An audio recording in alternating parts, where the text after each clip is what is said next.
All right, I'll get it back. So here we go. Here we go. So here we go. Our children are dying and you're thinking of how rich you can become. That is sickening. Shame. I've got a few quotes here.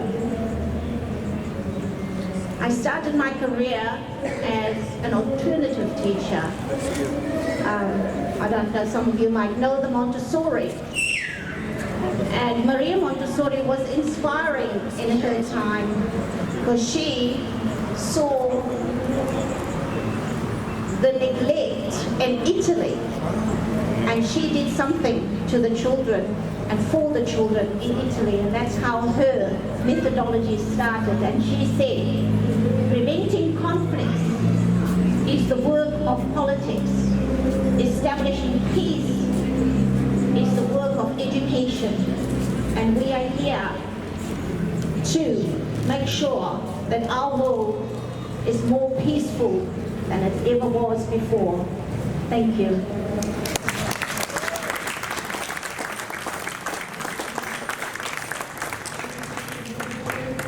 Free, free Palestine! Free, free Palestine! Free, free Palestine! Free, free, free Palestine! Free, free, free Palestine! Free, free Palestine! Free, free Palestine! Free, free, free Palestine! Free, free, free Palestine! From the river to the sea! Palestine will be free! From the river to the sea! Palestine will be free! Hands up! Hands off Yemen! Hands off Yemen! Hands off Yemen! Hands off Yemen! Hands off Yemen! Free, free Palestine! Free, free Palestine! Free, free Palestine! The speaker is the wonderful Mr. Adnan Swade. He's going to, it's a Palestinian Kiwi story that he's going to enlighten us about. So, my talk today is about life journey of my Kiwi mother. My mom was born in Palestine, in Safar, and she died and buried in Auckland here. She lived with me for 11 years, and during those 11 years, she told me so many stories, sad and happy stories. I will be talking about the sad stories where she suffered a lot from the beginning of Nakba. She was a real history and witness on Palestine genocide and occupation. During the years she spent with me, she talked about the first sad story in her life when she was pregnant. She got her first baby. He was only 1 year old when he was first killed as a mortar shell fall down in the yard of their house, and that child died.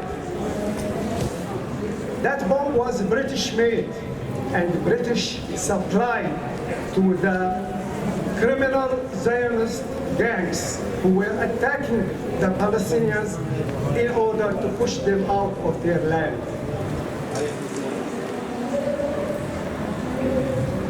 The second sad story, her deportation along with all the people of that city in 1948. This happened just a few months after the death of her first child.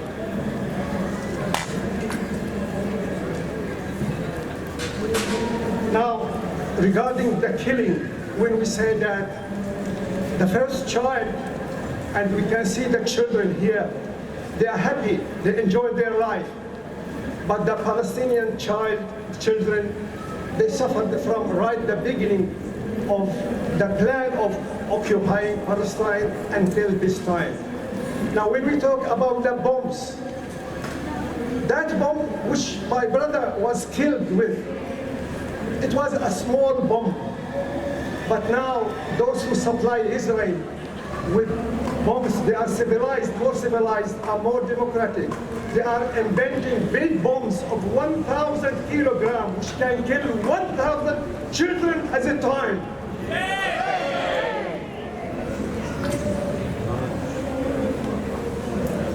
Now, this is happening now, unfortunately, after 77 years. Means the genocide started 77 years ago and is still going on.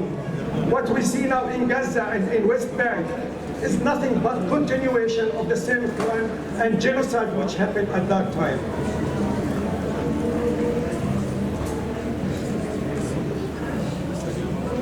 Now, the sad story she told me, and this is a real, genuine story, how it happened. Now, when they felt that the killing was the only option for them if they stay in Palestine, in their home. As now it's happening in Gaza, they are just bombing them to force them to be out of Gaza. So they left Palestine during the summertime. And at that time, of course, they were just, everyone has to go to the nearest border of any country which is close to Palestine. My parents, they left to the Lebanese border, which was about just 15 kilometers, but of hilly areas. So they headed to that area. Mom was pregnant with her second baby, and she was in her 4th month of pregnancy. It was summertime, and they were on foot, and their journey took 9 hours of walking to reach the Lebanese borders. They were having a bag, small handbag. In that small handbag, they were having water to drink and some food. And there's one third thing was there. Guess what is it? It was a British passport for my parents, issued on 1944 for them by the Palestinian government. Shame! British passport, they were British citizens, and they were pushed out of their land. Until this time, we are still showing watching the same kind of policy of Britain.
大是哪个大学 ？University of Auckland。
Well, you don't know where you live. Sorry, I have to do something in the background.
paging the 5 remaining passengers on Jetstar Flight